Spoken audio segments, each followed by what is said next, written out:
Bonjour à vous, chers fidèles téléspectateurs de Zumikili. Nous nous trouvons actuellement dans la ville océane de Pointe-Noire, Pointe-Noire, capitale économique du Congo-Brazzaville. Nous avons fait le déplacement de Paris à Pointe-Noire pour venir vous présenter ce nouveau numéro de Zumikili. Et de quoi allons-nous parler dans ce numéro spécial? Aujourd'hui, nous allons parler de la comédie congolaise, raison pour laquelle nous avons fait appel à deux talentueux comédiens, lui-même vu de loin, et également nous avons fait appel à Papa Phénomène et Sobé. Et avec tous ces deux artistes, nous allons ainsi discuter de ce qui concerne la comédie congolaise. Et on se dit à tout de suite, on revient sur ce plateau de Zumikili pour conclure la suite de cette émission.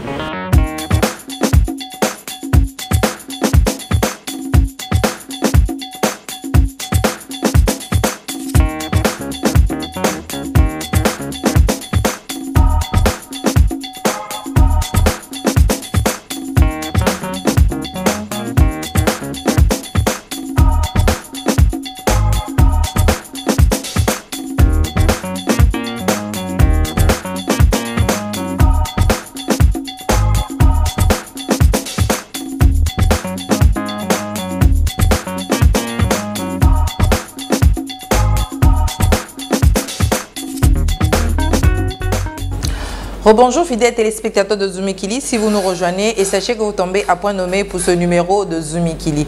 Et aujourd'hui dans le numéro de Zumikili, nous allons parler de la comédie congolaise. Raison pour laquelle nous avons fait le déplacement ici à Pointe-Noire, aller rencontrer deux artistes comédiens congolais et ensemble avec eux, nous allons débattre en ce qui concerne la comédie congolaise. Et pour ce numéro de Zumikili, nous recevons sur ce plateau de Zumikili Monsieur Esobé Phénomène, Papa Phénomène, bonjour. Ah, bon. Et nous recevons également Vu de loin. Tu es la bino pour la Macambouetali comédie congolaise. Papa Vu de loin. Macambo comédie congolaise wana. Comment carrière ndengenezo masola ndengenezo les kanaka? Oui, ça va. Je les comment quand ma solo ya biso ndengezo les kanaka. Bino ne le mieux placé à voyez bah moi plus que bien toujours atteint la place. Mais là aux yeux bah qui évolution artiste. Mais ça passe bien sur les canaux très bien. Papa Isobé, nakati ya poto makati ya mokili mobimba. Sango na bino c'est panzani partout. Badoto bazolo bela comédie congolaise. So va na banda roto ya poto moto aza toujours na mo CD pour à se divertir. Mais souvent carrière na en tant qu'artiste ezo c'est ezo les glandingeni. Ouais, carrière ezo les bien. Vraiment carrière vraiment bilan est vraiment positif. Bilan positif est-ce que actuellement na kati ya mosala la mino ya artiste toko lobati est-ce que yo réussir na kati ya vie?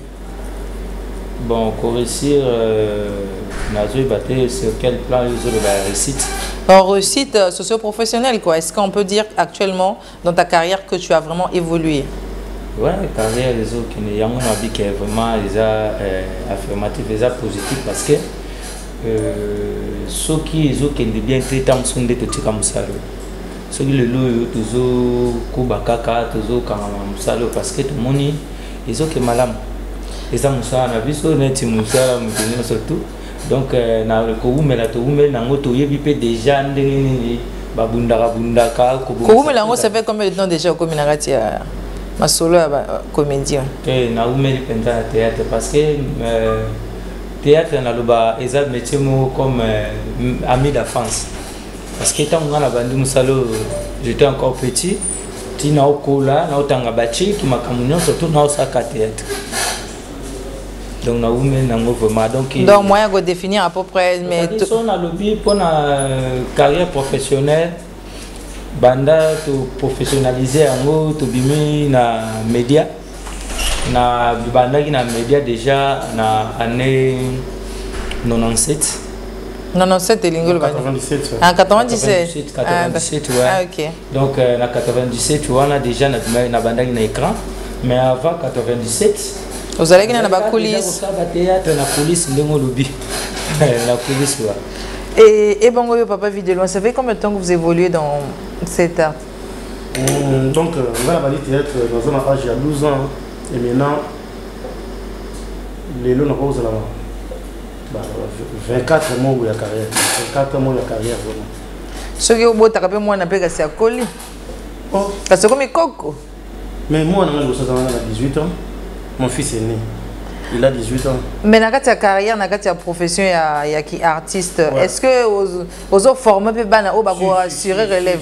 Donc bana bazali nakana ko pété na ko sala mais il dit mo yaki po aux autres là les konanga la bien sur le phénomène sur zo mona mission voilà là produit na ye zo mona ba samba ba produit na ye ce qu'on a mona que na carrière na ngana onyo na sali na moko yo na son abimicité on donne obimaki sita quoi donc na boté na monde a bana bazawa ba sifa bazali ba lumière ba diva ba show bazali bazali bele penza bazo bino. Siko masolo ya ba comédie na inspiration ko yela rabino ndeni. Moto akomela rabino ba script lokola na ba film ba américain o kaka moto vana ndako abule kaka lobite to beta lisolo ngo uzala boya. Vraiment histoire script ça nous sala voyé mettre en scène magie et puis mettre en scène moto yeba ki na poser sur mes places ni na poser ville de le place ni na poser na une place pour nous son na peut-être Sonia Ao na côté la richesse Ao bon en fois qu'il le connaît vous comprenez Jani fois qu'il le après Frédéric de fois on José de Londres fois qu'il le donc bon to ba coach na biso là et puis place non poser moto vraiment à rater vraiment donc a commis mais na kata masolo ya que tata office aka vie demain pourtant OK bunda sundiata réponse ya papa Kaloui lokola ka mutazola mba ibi fois tia moi pilipili wa tia moi dongo pona soupe ngo ezela elengi et bongo papa phénomène. Obi même question. Te le même question. Te tolinga to tuna kasi comme makamba production et les kanarandenge ni. Parce que tona ba master na biso balinga ba yeba sango lokola ba Emmanuel Guélor wana le BTS ko moni papa phénomène tuna ye mosala ngo ezala kandenge ni. Bon mosala ngo eza bien de na loba. Bino moko mo se produire ba produire que bino ou bien wakana ba maison lokola la musique lokola ba label. Bon ba producteur ba zali o ba produire biso. Neti sotali ba théâtre belé et bimata mususu na ba miki wana soto sai lokola mwana verni utali lokola théâtre ya na ki domestique na ye ali atonda raté koto joaki na venga Dios sotali théâtre mususu oyo frère na biso ya musicien Chai Ngenge asalisaki na kansa titre nango échappé nga mwa muke na qui peut sous domestique na olingaka ba rola ba domestique ozala patron te kasi moto lobi na simba kana na 5 na ban na qui patron na qui patron mo comique na qui patron mo donc tout est ça la raté ozo pas d'accord parce que donc ils ont le col na joie qui rôle moko na qui parvenir ya oza patron ozo pas parce que nga ba rôle na ngeza mais na obimisa na nga zelo na nini na mai ko payer kaka boya po musala moko ezali na ba courage na nga na kemba la moko ba pesi nga responsabilité mais na comme na bureau na indi loko ni na yo sa na bureau. Donc si je comprends bien yo au barol les rôles qui te conviennent ce sont barol il y a comique ouais donc ce va le bio PDG penza papa pasteur boy normal les kosimba te vous allez tout faire et tout fait art na yo et kosimba menga moko tang na bando jouer boyo mona ka ke babilo monsieur bando bima là le voir net na match nga na message ko beta 9 bako tia gardien na défense bo mona kana osala tuka na ke sa biloko pio la sala ba ke taka ta mutu désordre aka mutu ya ngwana na balolo ba donc musana biso za ile mingi to ba producteur bazali mais net si pièce mo na auto sala dame na Eva utako bima bon production ezaki ya biso moko na ba master kaka to sangisi moi ba maele lokola moi soutenance moi partenariat ouais na système wana parce que pour ba producteur na biso bazali mais so peut to lobito vanda kaka ba choix pe mususu ezo sa ba sélection mususu ozo comprendre mais peut-être na sélection on osate mais ba fan na yo ta mususu ba na besoin ba mona ouais musa na biso pesa na bien producteur fazala et maintenant biso mo peut to mo bunda ba biloko na biso na frame na lobby to bi misabe ba evre na biso ya biso mo ozo mon producteur bi misina ye yo po bi misina yo donc to mo ba ma pa mo te to mo ne to na ba mboko boye ouais il y a des femmes sous qui peut-être tout est là c'est l'été te on to vivre ndenge na ba mboko Mais justement, parlons-en de la vente des CD. Est-ce que vous avez une piraterie ou vous avez ça? CD a 1000 francs, 500. Est-ce que vous avez un pirate? Na korana ko lobla lobla ngoto wato lobi tongo midi foka ba otika na ba ato lobi tongo midi foka bozwa siko na momoto za na point noir bon ba pirater siko na gabon au moins parce que ko tondo dans deuxième mois pour que na ba pirate zo siko to yoke na gabon document ni yo za na ngoka nsa kolomboka na mboka na ye pendant ce que kuna na sima pe batika liko pirater na pona ngo na mona ba pirate ba pirataka na mutema mabena ya malamu na bango bazala na bapekaka po d'ailleurs nano pirate on fait monter ça et comment tina ba fin fond mutu so na possibilité yango na lingalo bati c'est ya moni ki de loin na marché mo azo kanga mutu pirate ki kanga ba tout ba ina ba téléphone ba filmer ba publier to tu kambo moni biso de toyaka uzomona boss munene lokola François munene les fait uzomona da tolia ka siko na bambote wana yo osala retard mbote oh mitali yo donc ce je comprends bien ça na pesi mbote te tokolia te donc Gislem Bani papa na Gislem Bani ah papa Gislem Bani oyo ki ba biso pesi mbote photo liaka Romain Onge to zonga na makamba mbote wana donc si je comprends bien vous allez ba revenu fixité kaka moi ba coup de main ba mbote wana il est ça je l'ai caché ouais tu suis caché visa pas invitation pas canon avion tu suis caché tu as logé ah tu as lié comme là na frais généraux dans la libanga et ça rapport zwane ni so oyo isa vide na o bacha mabanga tombola ngo ba pepisi ah mais ça dépend ce que ça quantité moko ba kilo te o isa vide ah ya vide te mabanga ko peser quand même ah boni donc ça dit to ça la boulot na biso mais faut tsamwa libanga po echa so quoi mais oui mais justement biso to lingote ba motologo là par exemple comment on appelle monsieur Hervé Obombi Mokondi à HO Connexion. Oui, yo le bas siko il est à le bien. Yo qui wana ezali banga te eza ciment. Il est à le bien ngana tuna bino. Siko soki yé alingi à se lancer na musala ngo faut ébater musala la ba lancer ba le bité soko sali maçonnerie au comme moi architecte ko voler. Mais soki ya koti siko na kati ya masolo ngo ya te ya ki comédien wana. Yé siko ba revenir na ye kozana ndenge nini. Ya bando jouer. Ah ba no jouer. Asala ana d'abord ni. Eh mais asala na société na ye ya. Comme na ageni. Aya rappelle ma condition. Parce que na ko pesa pe boss conseil so moyen ezali. Au moni musala to sala ngo ezate po to za ba parvenir. Ezate na musala oyo ezali kabo. Ozo mpana. Na ko nya peut-être pas yazo sala wana se retrouver na ndemo boy. Ozo mona. So alinga ya osala yango a osala ngo mais esprit na biso na ye eza différent. Mais yé pas linga comme na succès lokola yo. To kende eza moi parce que biso to ko lo basiko na mincho so to longwa to ke jouer na ngwanzu. Voilà. To kende. Tata te mama te toki. Mais yes ko linga osala boye boulot na ye na bigo pa ezala ka. Ezo benga. Donc si je comprends bien bino en dehors qui comédien boza sona ba boulot mususu. Nabi yeta mususu te yo moko zalaka na boulot mususu obi ozela kaka ki mokole na musala comédien ba mususu eza ate ba activité mususu de ça eza mais o eza profession o ya principal o ba yebi ndenge comédie na biso théâtre ndé to sala bon siko toninga toyeba secret succès na bino ezani secret moi succès ça ka Emmanuel Guélor a le bien ngati waneza o mona papa vidéo wana eza pamba te waneza moi bakisi c'est que mission ne pesa na ya pamba te on caméraman donc c'est que mission eza un succès eza succès émission simi Paris mobimba Gorabine ezali ah moi na biso donc c'est que bino Guantanamo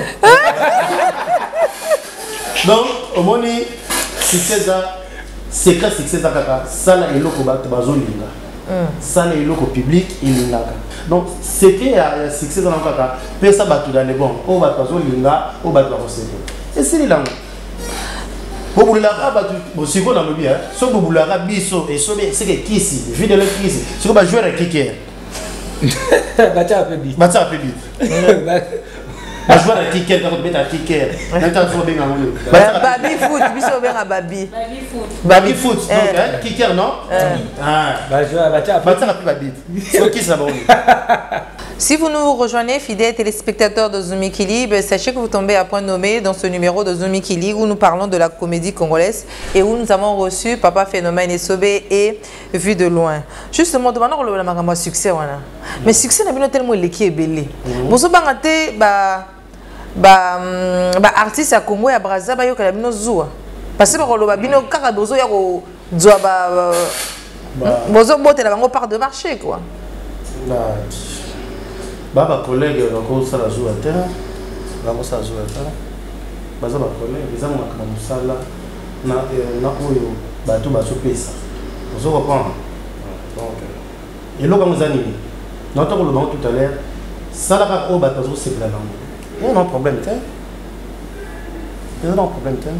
Papa Phénomène, vous avez dit que vous avez dit que vous avez place na bango. Non. D'ailleurs, on joué dans Ngamba Congo Brazzaville, on a joué depuis Kala et puis on joue après na acteur na bango belé. Après on se subit sur le poster peut-être Nati. Toi qui na concert avec Doudou Kopa. Donc concert d'abord. Tête d'affiche avec Doudou Kopa, biso tozali comme batou ou toyi ko accompagner Phénomène. On s'en prend. Bon alors, et concert il y a Doudou Kopa. Mais il y a une comédien moko il y a Congo, il y a Ngambo. Nani comme on est écoute to bando pese ba conseil to bike ba wesa mon neti bozaki belé hein net il faut nous comme comment mususu po oza net vidéo lui ça vidéo lui moko na Congo Kinshasa na Congo Brazzaville so ba bi et so bi directement ba lo banga Phénomène Sobé. Mais so balobi wese fois la marque déposée na yego. Wese na Congo musu azali. Vous comprenez? Donc tozala na biso bien parce que jaloux na biso te biso pe to aka play na bango et se passera nango bien entre nous.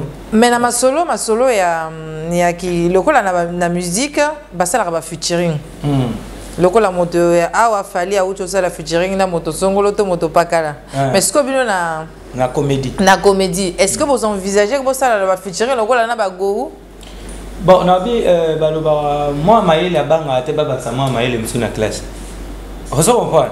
Moi na zora na e ata ba bika moi na uti na école wana penza boy na soka ye wana en tout cas place wana ya utaki ba distinga kaka donc na ba point mais so ya ye pa na bino. Yo so zara na école za 14 waka na yo. Et vous dérangez na yote. Là ça c'est un phénomène. Na ça phénomène. Donc naza les rois du style. Donc naza fait un style donc quoi tout le quoi net les rois du showman. Vous avez la marque déposée na yo. Les rois du showman donc les rois du rire. Donc ça dit so ça ni singa na go. Go wa na style na akoya go. Mais tellement kuta na pena yemoro d'ailleurs to na bango na festival to seka. To posta ki na bango na ba maso nyonso tu basiriki o total na no ludo. Basiriki to zaki na bango ba go ba Patson. To aki na bango na spectacle to seka.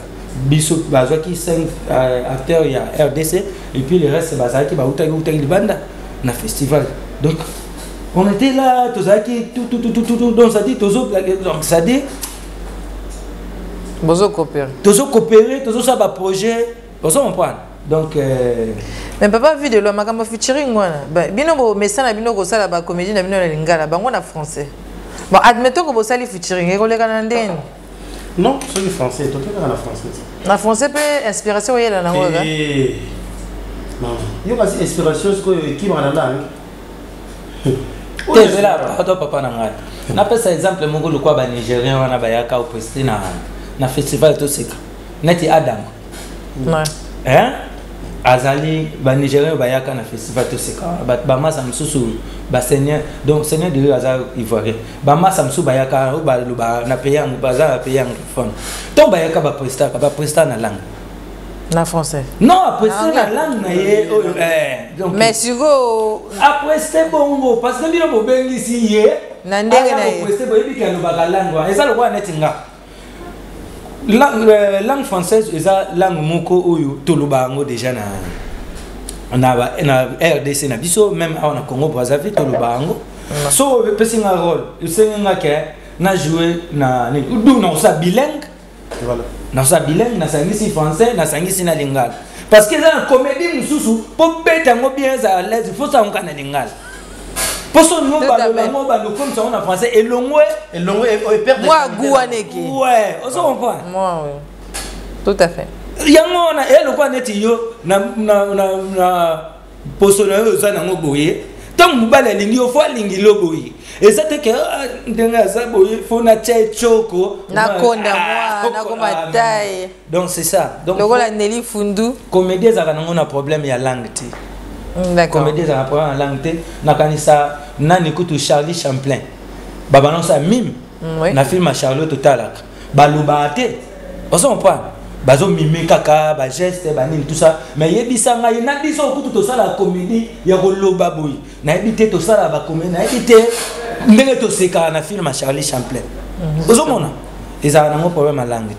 Selon le phénomène de Mbata Makolo, ba difficulté nini baso rencontrer pour na une éventuelle prestation au Congo Brazzaville. Biso makambo na etali bisoti makambo wana etali bisote makambo Mbata nini etali bisote mko mais ceux qui producteurs alinga produire bino compte biso to yeba te mko ne producteur alinga sala ngo nde to yeba sikona minto ne to yebite to na réponse te concernant ba mambo wana en tout cas mais bino boya bo wana ba formalité supplémentaire pour sali par rapport à ndenge boya kaka invitation yé to na ministère na ambassade to koti ba passeport ba pesi biso visa to na ministère qui tire des arts ba pesi biso autorisation de sortie to yé to sali ba formalité ndenge zalaka to yé production en dehors de ça tu as le mousse to lo bata dans ma solo dozo kana poto kuna tipo na goya ka Brazil comme patata eza na ngos to yebite to yo kapete to yebi pété biso to monika ka na benisi biso to yi le reste là to yebite. Merci. Mais compte tenu du fait que au Congo démocratique la comédie elle est plus développée, est-ce que vous bénéficiez d'un soutien au gouvernement par exemple, le ministère de la culture? Question on a pas pour répondre. Quand ils est pourtant, il va que vie de loin à vivre et sauver à vivre. Ça se reprend. Donc les Camerounais ça m'a pété mission les dans l'état dit. Et ça les Camerounais ça m'a tapé ici. Donc le coup là toujours qu'elle est là moi mutu kamanda kuma bana bazotanga bien donc bani place nzamba pameli lo zala soki okomi ko luka kinga nganga tso maboko là OK simba bakisi pour rien. Donc le coup là toujours na biso à l'aise, tous à l'aise, voilà. Oui, papa vidéo, mais justement, on a besoin de développer la comédie congolaise. HP Zopousse, on a su qu'on besoin d'envisager retraite. On continue toujours comme ça la comédie jusqu'à l'âge de la retraite, c'est-à-dire 55 ans, 60 ans. Jeune garçon, mais un jour à Carole, il y a pas. Il y a vrai. Nous faisons comme un pack. Pour moi, c'est comme couteau. Original. Ouais, donc ça dit, Moussa n'a pas besoin de bah les a bien parce que bah le Kobe est en peu des ans parce que bon pour bien la vie non mobile. On va. Mais bien nous ça na bisoko. Au côté là tu nous le kufa. Au côté là tu nous le kufa. Pour ne aba tana mbete hôpital so ta beza na le babo ya filmer. Ouais filmer. Quel côté na na obi. Donc on jouer kaka. Donc musala na biso vraiment ils a musala moko oyo ils a bien tout ça là en kaka.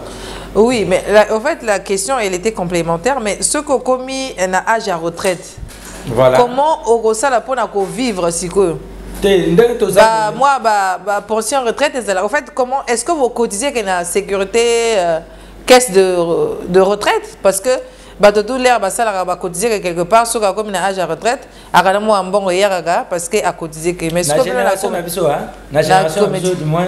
La génération na biso du moins toza mayele ndenge na mona ba frère nanga vu de loin na mona frère nanga fiston sai na mona ka ba frère nanga ba monsieur belé na yebi so tali penza je moko na moko ndenge to mema eza pena pe mamba distraction te pe kutu ndenge toza boye na nkombo Charlie azana ngolo na mboka so ka otambola na aulete tamsunga na bando swani saye avant mabeya.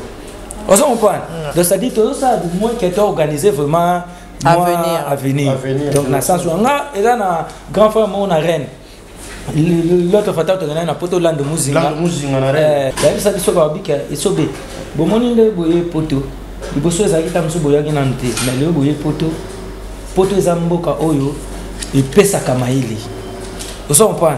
Poto zamboka oyo ipesa kamayele babi donc boza bino o bozali mais dis moi eloko boko zwa awa bo s'intégrer moi muke na vie tant aux autres moi muke oko ça ça ngo ba aventure faut lukaka kobomba on comprend faut lukaka organiser vie c'est ça justement tous le bela masolo à poto papa vit de loin bokene tourner que na poto si tout ça que mais suko bokene tourner que na poto pour nani mais tant au Kemboka quoi faut profiter petit bon sur ozona image ni ne la saké ozaki na poto mais bato mosusu o nani bakomi poto te au moins te kosala bango complexe bango bakoluka basala lokola bino bakende poto na poto esilaka te poto ya savant te vai na kantine ya mai to na base esila poto esilaka te omoni tanto aka bana mike to bana oloba ngo so na koli na oke poto mais lelo tokóma na biso mpo ke poto ozongi na yo ozo comprendre tokóma otrouva ngo eza nango normal ozomona poto eza poto mikili eza mikili tokonseyaka mutu tu en tout cas baloba ngo alenga poto te en tout cas wana eza lolendo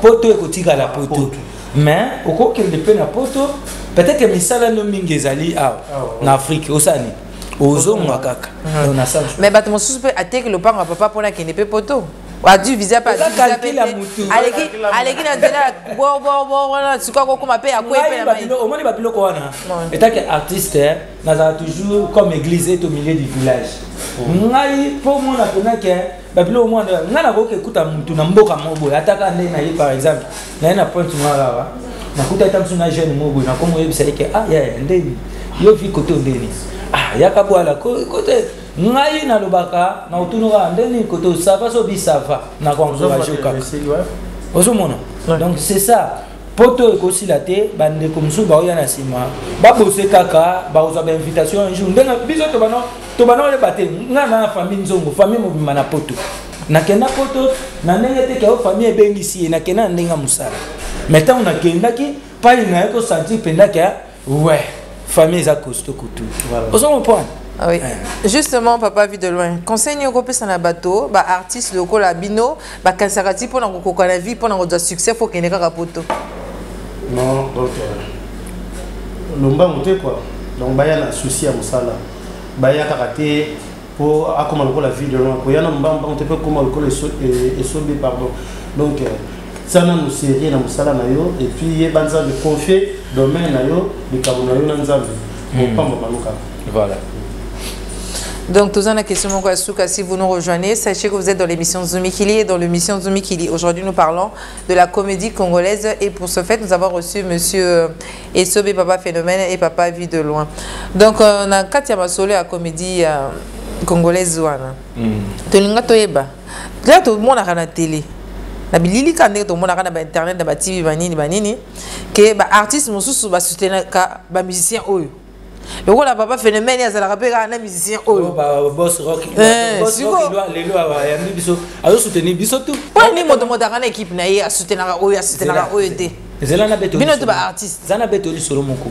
So moni batu basala succès. Peut-être musique c'est naïque pour batu ba gagner, faut ba yo kanate.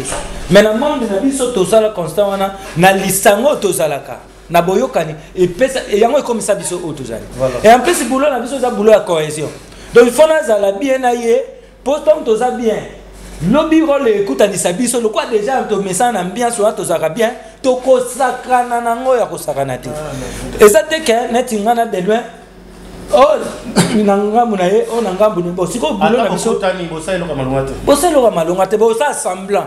Net beau jouer ka beau forcer mais ko za modona rôle na ya sala musala saka nek senga ka photo za bapi to yokanaka to za ka bien et puis to sala ngo so moko na o ba comme beba na comme point to ça dit to ko jouer pena de kambango to récupérer to chango na table to sisia.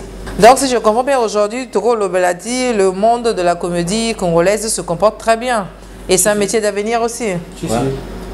Donc quel est votre mot de la fin en ce qui concerne la comédie congolaise ou peut-être voilà peut-être qu'on voulait les cambo dans de voguer na kati émission comédie oyo peut-être l'état na biso négligaka tout ça comme mutu so l'état que na tout ça biso poa batala ka diamate or te cuivre te batala pe o biso to sala pona mboka ba yo club ça ta ma wana vraiment on sala biso bien.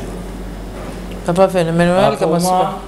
On a déjà les Charlie Alobi.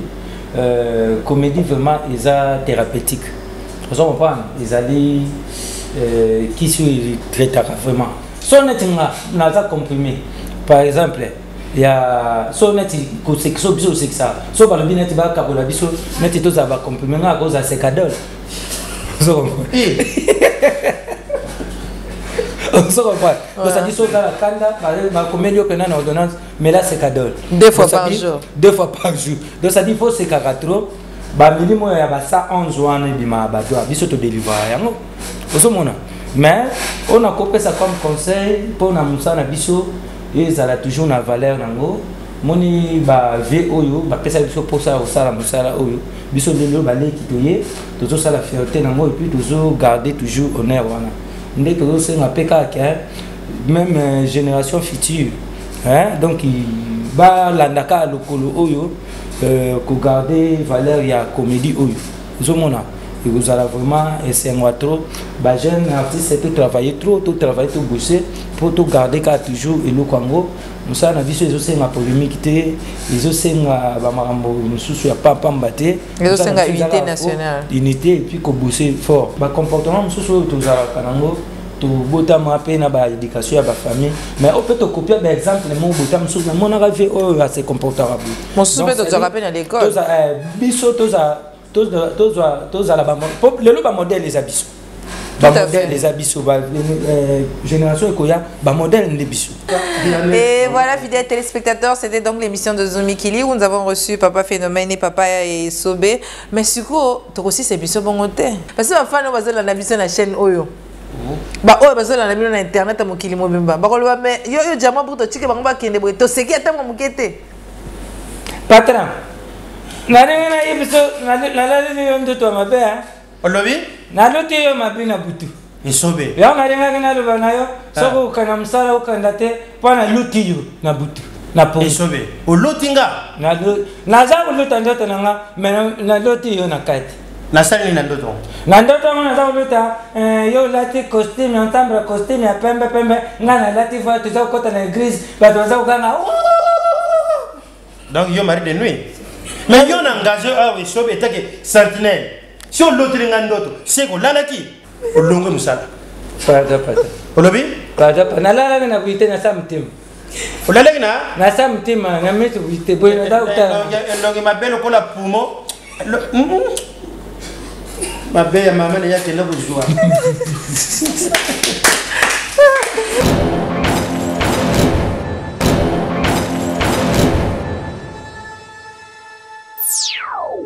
Et voilà, fidèles téléspectateurs de Zumi Kili, j'espère que le rire et le plaisir étaient au rendez-vous pour ce numéro spécial que nous avons fait le déplacement de Paris à Pointe-Noire pour vous présenter ce nouveau numéro de Zumi Kili. J'espère que le numéro vous a plu. Pour toutes vos remarques et suggestions, vous pouvez nous contacter aux coordonnées qui s'affichent au bas de vos écrans ou de passer à la direction de la MCR TV ou de nous contacter sur les réseaux sociaux. Voilà, je remercie également nos différents partenaires, notamment M. Frédéric Indomba, je remercie Alain Koualam, je remercie Jean-Louis Ventoud, je remercie les établissements Massalam, je remercie mon réalisateur Alain Loubadika, je remercie toute la population de la ville océane de Pointe-Noire, la population très chaleureuse qui nous a accueillis et on se dit à très bientôt sur l'émission Zumi Kili que j'ai eu à préparer avec la participation de mon manager Yvan Mumpala, le manager le plus talentueux, le plus beau, le plus respecté de la ville de Paris. Je remercie mon caméraman Gaylor. Je remercie ma styliste Nelly Foundou. Je remercie monsieur et madame Jules Beau à Lyon. Je remercie également vous, fidèles téléspectateurs de la MCR TV. Vous, chers internautes, vous êtes plus de 5000 visiteurs à visiter notre page Facebook. Merci également à votre soutien. Et on se redit à très bientôt sur cette même chaîne, sur cette même page, sur ce même site pour vous présenter des nouveaux numéros de Zumi Kili. A plus! Zumi Kili, Kano Matarana, Zumi Kili, Sano Matarana, Ponzamba Kela yo bien, Kitoko no empeza voar, Zumi Kili, Keno matarana Zumikili Sano matarana